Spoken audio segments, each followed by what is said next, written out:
শুভ সকাল বন্ধুরা, কেমন আছেন সবাই? আশা করছি সবাই খুব ভালো আছেন। এপিএসএস ব্লগের আরও একটি নতুন ভিডিওতে আপনাদের অনেক অনেক স্বাগত জানাচ্ছি।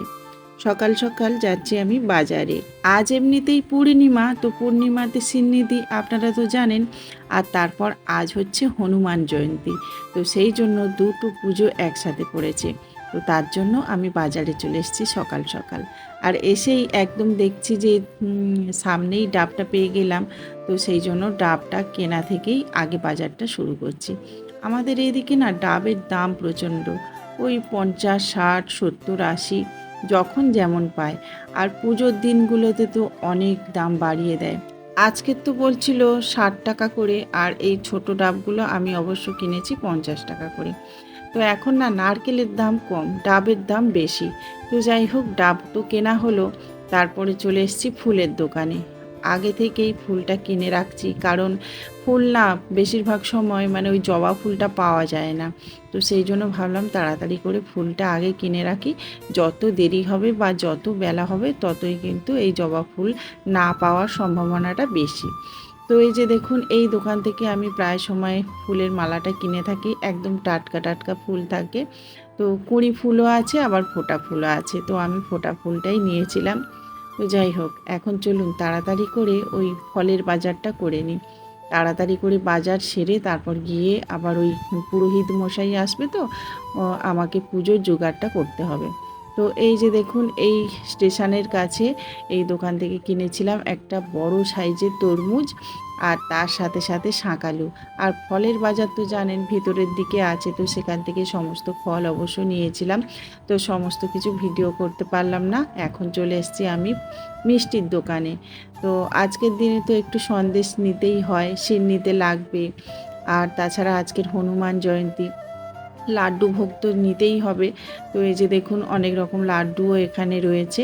তো সেই জন্য একটু মিষ্টি নিয়ে তাড়াতাড়ি করে চলে এসেছি বাড়িতে। বাজারটা আমি ওই ঠাকুর ঘরে রেখে দিয়ে আর তারপর চলে এসেছি চা বানাতে। কারণ কি জানেন, আজকের কিন্তু আমাদের বাড়িতে মিস্ত্রি দাদারা কাজ করছে। তো মিস্ত্রি দাদারা কি কাজ করছে সেটাই আপনাদের সাথে দেখাবো। তবে এই যে হালকা করে লিকার চাটা বানিয়ে নিলাম। আর আজকে তো মানে খুবই ব্যস্ততার মধ্যে আছি, সেই জন্য এই যে তাড়াতাড়ি করে ভাত আর ডালটাকে বসিয়ে দিয়ে গেলাম। যতক্ষণে এই ডালটা সেদ্ধ হবে ততক্ষণে ওই মিস্ত্রি দাদাকে একটু চাটা দিয়ে আসবো। আজ দুটো মিস্ত্রি কাজ করছে আর কাঠের কাজ চলছে। তো ওই যে দেখুন, কিছু ড্রয়ার সিস্টেম করেছে। এগুলো কিন্তু রান্নাঘরের জন্য করেছে। আর রান্নাঘর ছাড়াও এখানে কিন্তু একটা র্যাক মতো হচ্ছে। তো এখানটাতে ওই টিভি সেট বানানো হচ্ছে। আর তার পাশে একটু আলমারি ধরনের হবে আর কি। আর জানেন তো মানে কাজ হওয়া মানে ঘর বাড়ি ধুলো ময়লা ভর্তি, তো কাঠের গুঁড়ো একদম ভর্তি হয়ে গেছে। কাজ করতে করতে একদম হাঁপিয়ে যাচ্ছি বন্ধুরা। এই যে একবার করে কাজ হচ্ছে আর সমস্ত ঘর বাড়ি নোংরা হচ্ছে, তো সেগুলোকে পরিষ্কার করতে করতেই জীবন শেষ। তো যাই হোক বন্ধুরা, সেই জন্য আগের দিন বলেছি না যে ভিডিও করা বন্ধ করে দিচ্ছি। তো কি করব বন্ধুরা, ভিডিও কিন্তু অনেক দিন মানে করা বন্ধ করে রেখেছি। তো মাঝে মধ্যে কিছু কিছু ভিডিও ক্লিপ আমি তুলে রেখেছি, সেগুলোই পরবর্তীকালে আপনাদের সাথে শেয়ার করব। তো ওই যে চাটা দিয়ে এসে আমি কিন্তু ডালে সাঁতাল দিতে আরম্ভ করে দিলাম। আর কিচ্ছুটি করব না, কারণ ওই ভাতের মধ্যে আলু সেদ্ধ দিয়ে দিয়েছিলাম। আজকের ডাল আর আলু সেদ্ধ নিরামিষ আজকের, কারণ হচ্ছে আজকের হনুমান জয়ন্তী। আর যেহেতু ছেলেরা বজরংবলী ভীষণ ভালোবাসে, বজরংবলীর ভক্ত, সেই জন্য আজকের ওরা নিরামিষ খাবে। আর আমার তো উপোস, আপনারা জানেন যে আজকের পূর্ণিমা। তো পূর্ণিমার জন্য আজকের কিন্তু আমি উপোস করেছি। তবে আজকের না পূর্ণিমাতে কোনো ভোগ করে দিতে পারিনি, এটাই আমার আফসোস। তো আজকের বললাম না ওই মিস্ত্রি দাদারা কাজ করছে, মিস্ত্রি দাদারা কাজের জন্য ওদের কাছে মানে থাকতে হচ্ছে। আর তাছাড়া আরও একটা কারণ আছে বন্ধুরা, ভোগ না তৈরি করার। আমি তো গ্যাসে খুব একটা ভোগ তৈরি করি না। তো এই উনানেই করতাম। আর জানেন তো বন্ধুরা, এখানে একটা প্লাস্টিক দেওয়া ছিল উপরে, যার জন্য একটু ছাওয়া মতো ছিল, কিন্তু প্লাস্টিকটা ঝড়ে ছিঁড়ে গেছে। সেই জন্য এখানে আর বসাই যাচ্ছে না, এত গরম আর এত রোদ্দুরের মধ্যে ভোগ তৈরি করতে পারলাম না।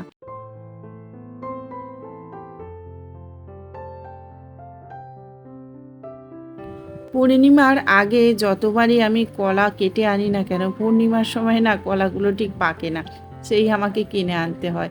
তবে এই যে গাছে পানগুলো হয়েছিল, তো সেগুলোই এনেছিলাম। তো এগুলো ওই মোকাম দেওয়ার কাজে লাগে, তো সেই জন্য পানগুলো একটু বাছাই করে রেখে দিচ্ছিলাম। আর তারপরে এই যে বাজারগুলো নামাচ্ছি। আজকের ওই ঘরটাকে চেঞ্জ করব, তার সাথে সাথে ঘটের ওই গামছাগুলোকে নতুন এনেছি।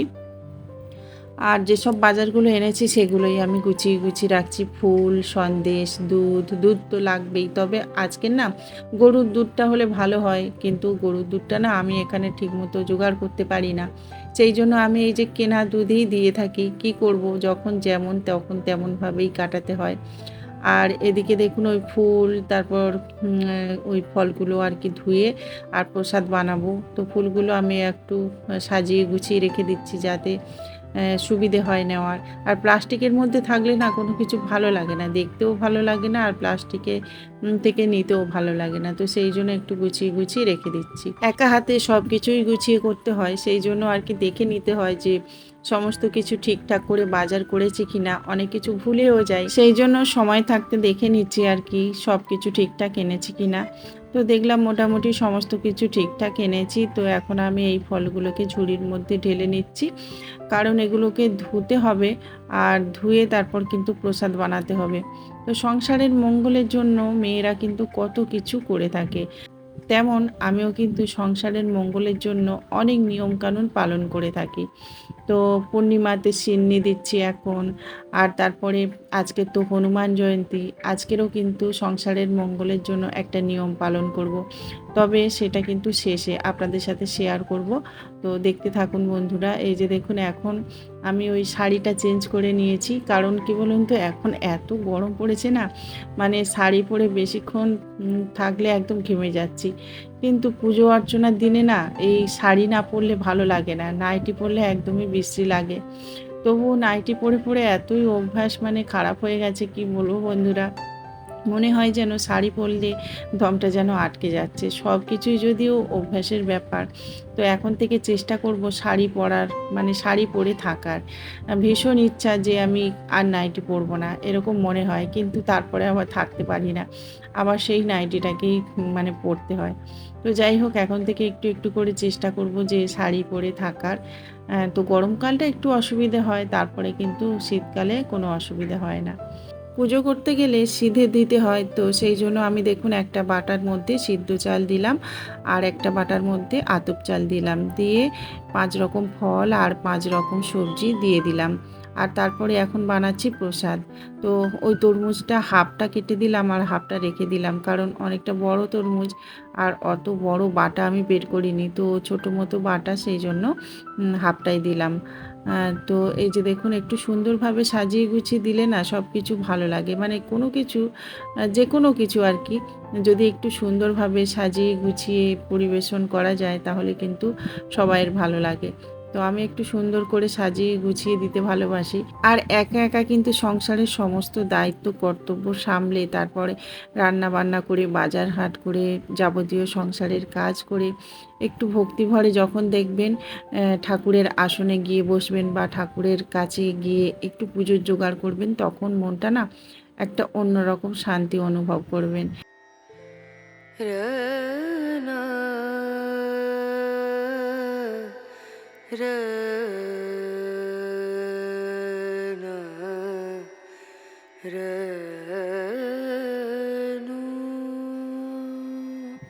পুজোর জোগাড় করে মাকে, বাবাকে, সবাইকে এই যে একটু মালা দিয়ে দিয়েছি।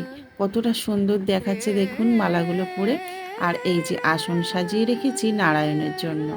পূর্ণিমার দিনে ব্রাহ্মণ ঠাকুর শালগ্রাম শিলার মধ্যে নারায়ণ আনেন, তো ওনাকে বসানোর জন্য ওই আসনটা ভালোভাবে সাজিয়ে রাখলাম।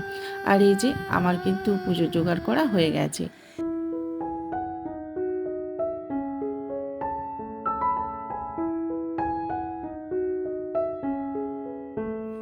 আজ ব্রাহ্মণ ঠাকুর একটু তাড়াতাড়িই চলে এসছে। তো এই যে এসে দেখুন বলল যে আমি আজকে সিন্নিটা মাখি। তো নিজে হাতে আজকের কিন্তু সিন্নিটা মেখেছিল। আর সত্যি কথা বলতে কি, সিন্নি খেতে তো আমার ভীষণ ভালো লাগে। আর আজকের ব্রাহ্মণ ঠাকুরের হাতে মাখা সিন্নিটা অসাধারণ হয়েছিল। তো তো যাই হোক, ব্রাহ্মণ ঠাকুর এসে পুজোর জোগাড় করছে। আর ওই যে দেখুন দেবী ঘটে নতুন কিন্তু আম্রপল্লব লাগানো হয়েছে, তারপর নতুন গামছা, তারপর ডাব সমস্ত কিছু নতুন দেওয়া হয়েছে। তারপর এখন পুজোতে বসে গেছেন। মোটামুটি অনেকক্ষণ ধরেই কিন্তু আমাদের ব্রাহ্মণ ঠাকুর বেশ ভক্তিভরে পুজো করেন।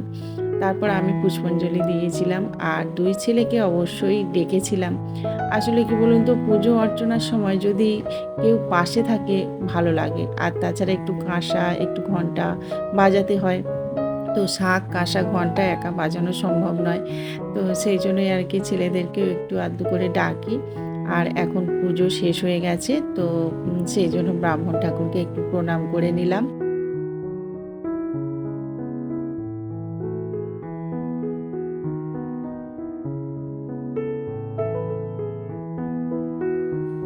পুরোহিত মশাইয়ের হাতে ছিল শালগ্রাম শিলার মধ্যে নারায়ণ। তো ছেলে জিজ্ঞাসা করাতে ছেলের হাতে একটু দিয়েছিল। তো আমি বললাম একটু ভক্তি ভরে প্রণাম করে নে। তো যাই হোক বন্ধুরা, পুজো কিন্তু হয়ে গেছে আর ব্রাহ্মণ ঠাকুর এখন বাড়িতে চলে যাচ্ছে। তো মোটামুটি অনেক জায়গায় ব্রাহ্মণ ঠাকুরকে কিন্তু পুজো করতে হয়। আমার এখানে বলে নয়, অনেক জায়গায় পুজো করতে হয়। আর এই যে নারায়ণ যখন নিয়ে আসেন ব্রাহ্মণ ঠাকুর, তখন কিন্তু শঙ্খ বাজিয়ে, কাঁসা বাজিয়ে কিন্তু ব্রাহ্মণ ঠাকুরকে নিয়ে যেতে হয় ভেতরে। আর তারপর যখন চলে যান, যেহেতু নারায়ণ থাকে, সেই জন্য আবার শঙ্খ বাজিয়েই বিদায় করতে হয় ব্রাহ্মণ ঠাকুরকে। তো সেটাই এখন করছি। আর ব্রাহ্মণ ঠাকুর কিন্তু ভীষণ ভালো, ভীষণ মিশুকে আমাদের সাথে গল্প করছিল। তো যাই হোক বন্ধুরা, একটা কাজ সমাপ্ত হলো। সন্ধেবেলা কিন্তু হনুমান জয়ন্তীতে পুজো দিতে যাব আমাদের এই কাছাকাছি একটা মন্দিরে। তো এখন আমি প্রসাদগুলোকে একটু ওই জেঠিমা কাকিমাদের দিই, তো তো প্রসাদগুলোকে একটু বিলি করে এলাম।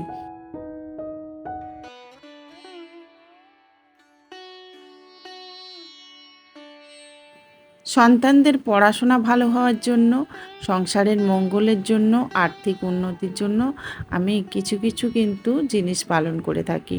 তো আজকের এই যে দেখুন, যেমন ধরুন হনুমান জয়ন্তীর দিনে একটু যদি অশ্বত্থ পাতার মালা বা একটু আকন্দ ফুলের পাতার মালা গেঁথে দিতে পারি, তাহলে কিন্তু মানে হনুমানজি ভীষণ খুশি হয়। তো সেই জন্য দেখুন আমি আকন্দ ফুলের মালা তুলেছি 108টা। আর তারপরে বাড়িতে এসে মালা গাঁথতে আরম্ভ করেছি। কারণ আমার কাছে ওই অশ্বত্থ পাতাটা না নেই।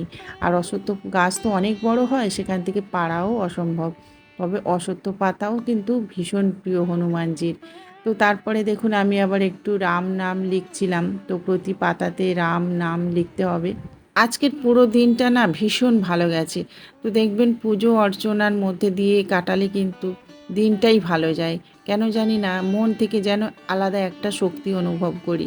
তো আজকের দিনটা সত্যি আমার জীবনের সেরা একটা অন্যতম দিন ছিল। তো যাই হোক, এদিকে দেখুন ওই রাম নাম লিখেছি। আর 108টা পাতার মালা কত বড় হয়েছে দেখুন বন্ধুরা, অনেকটাই ভারী হয়েছিল। তো যাই হোক, এখন এই যে সন্ধে ভোগটা দেওয়া হয়ে গেছে আমার ঠাকুর ঘরে। তো তাড়াতাড়ি করে এখন বেরিয়ে যাব, না হলে আবার অনেকটাই দেরি হয়ে যাবে। আর আজকের পূর্ণিমার চাঁদটা এত সুন্দর লাগছে না বন্ধুরা, কি বলবো।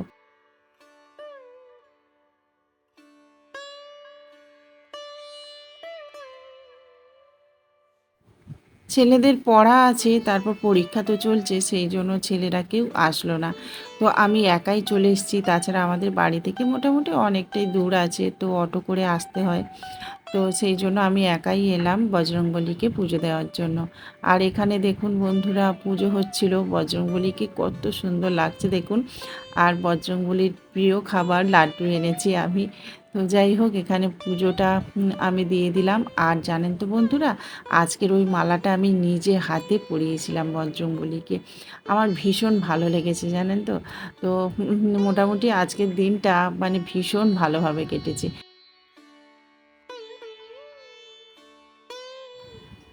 বজরংবলীর পূজা উপলক্ষে দেখুন বন্ধুরা, এখানে কিন্তু বিশাল আয়োজন চলছে। তো কত সুন্দর ভোগ বিতরণ চলছে দেখুন। আর সবাইকে এখানে ডেকে ডেকে প্রসাদ বিতরণ করছে।